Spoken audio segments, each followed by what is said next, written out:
the MVP of the 2009 NBA Finals, Kobe Bryant. Imagine becoming the best in the world, sitting on the pinnacle, defining the history books. On June 13th, 2009, Kobe Bryant and the Los Angeles Lakers got to experience that feeling.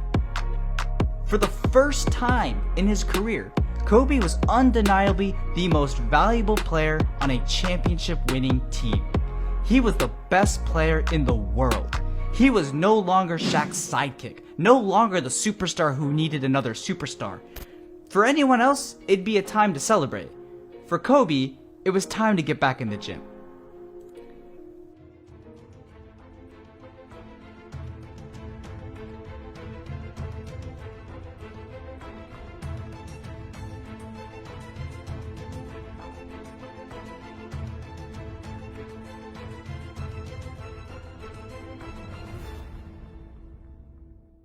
Before Los Angeles finished celebrating their first championship since 2002, Kobe was already working towards bringing home another trophy, his own title.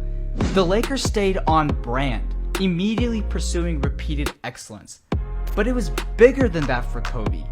He was determined to never lose in the finals again. He set his sights on a third straight trip because, quite frankly, defeating the Magic in 2009 did not erase the pain from his 2008 exit.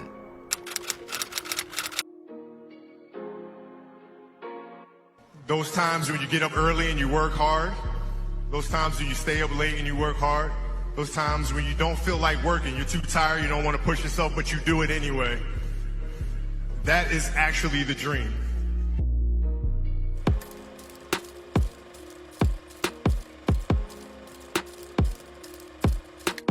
Even as the Lakers lifted the Larry O'Brien Trophy in 2009, memories of Game 6 of the previous finals still lurked in the back of their minds.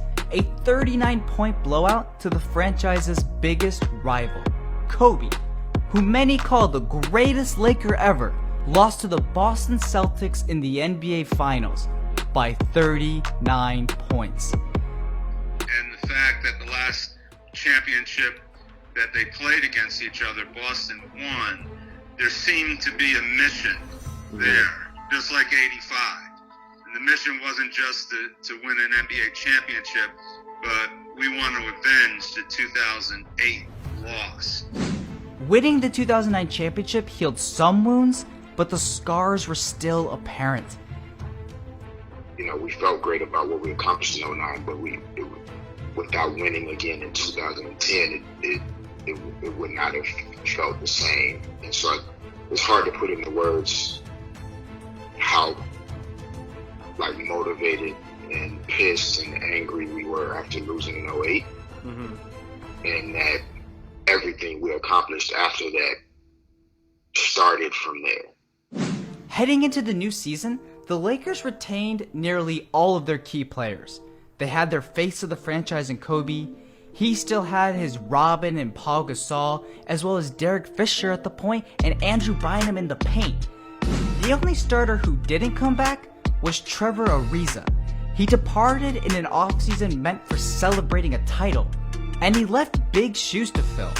The Lakers were losing a guy who did it all. 7 games in that series, and Trevor was a huge part of what we did. You know, he was that small forward that keep upon to kind of blend with Kobe and the big and just play off of everybody.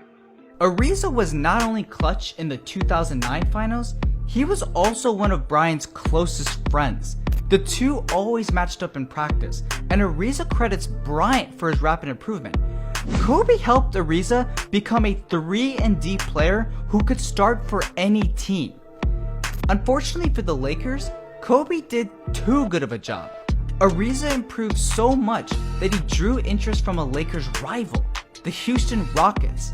Just months before, Ariza helped the Lakers knock out the Rockets in a hard-fought 7-game series.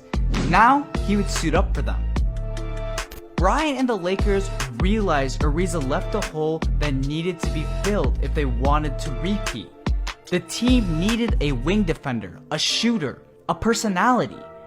Enter Ron Artest. Artest was an 11-year veteran by the time the Lakers signed him, and he made quite the name for himself. Ever since he was, let's just say, a key component of the worst fight in NBA history, Artest faced scrutiny daily. Refs called games differently when the small forward stepped on the court. Artest's every move was put under a microscope and magnified. The texts and flagrants would become his brand.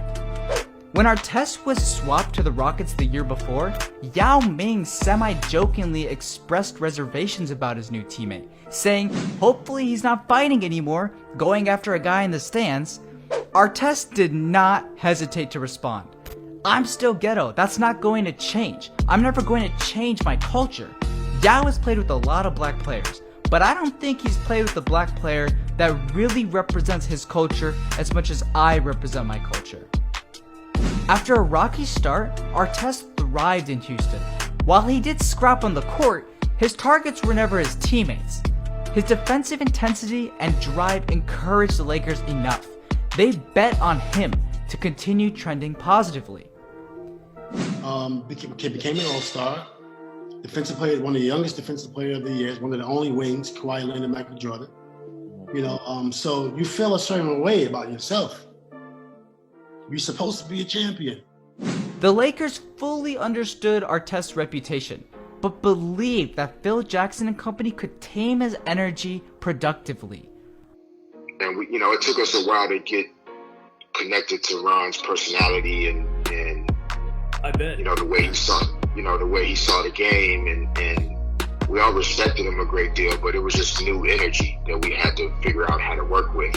I think he kind of got a bad rap just for certain things, like he was some weirdo. He was just different. On top of that, there was a question on how Artest and Bryant would fit. Just months ago, they were at each other's throats. But the Lakers were not worried for long. And he was very deferential, to Kobe and to myself and the veteran guys we already had there. Like, he wanted to fit in. And so I think that he doesn't get enough credit for finding a way to fit into a very, very strong group that was already built when he arrived. And Ron came in with that same attitude. It's like, I'm here only to win the championship. I'll do whatever it takes. I want to be, I don't need to be the man like I was before, but I just want to fit in with these guys and make it happen. Instead of holding a grudge against the man that antagonized him just months before, Kobe took Artest under his wing. Their previous battles were left in the dust. Artest's biggest rival became his strongest ally. When you're competing and you're trying to be the best, you got a lot of people who's trying to be the best. Some people actually become the best. Then you got some people who come in second and fifth. You got some people who's like in 50th place but still want to be the best. They still fighting. I'm like one of those type of people. So if I see somebody in front of me, I don't like that person because they're better. Like Kobe. It wasn't a beef. It was more just like, it was a respect. The respect went both ways, and the Lakers immediately saw results on the floor. He was eager, he was anxious to learn, the triangle isn't for everybody, but he was able to pick it up. He was able to do his part in it. He just brought something that was different, to the table. Artest committed to one job for the Lakers, bodying superstars into submission. Well, I've always been an enforcer from back in my Queensbridge days. When you're playing with the men in Queensbridge, when they allow you to get on the court, you gotta bring it. Artest gave us a little bit more of a physical, kind of like football style team that works well for us with specific matchups. The Lakers moved from the 6th best to the 4th best defensive team in 2010, with the only notable roster changes being the loss of Ariza and the addition of Artest. The Lakers squad that was beat down in the 2008 finals had been ridiculed for being too soft. Critics claimed that Kevin Garnett and the Celtics bullied the Lakers with little resistance. Ron Artest changed that, thanks to his unrelenting energy and toughness born from years of playing on the streets of New York. You play in some of the circumstances I played in. I remember one time I was 11 years old. We in Hamill's Project, 11 years old. We going to work. We playing hard. That's all we know. With the team looking forward to a rematch against their greatest rival, Kobe had a new weapon. Artest became the defensive switchblade and enforcer the Lakers lacked in 2008. And in the span of just a few months, he would hit one of the biggest shots in Laker history, one that Los Angeles would never forget. Bryant looking. Artest, that's a three. Bang! Lakers by 6.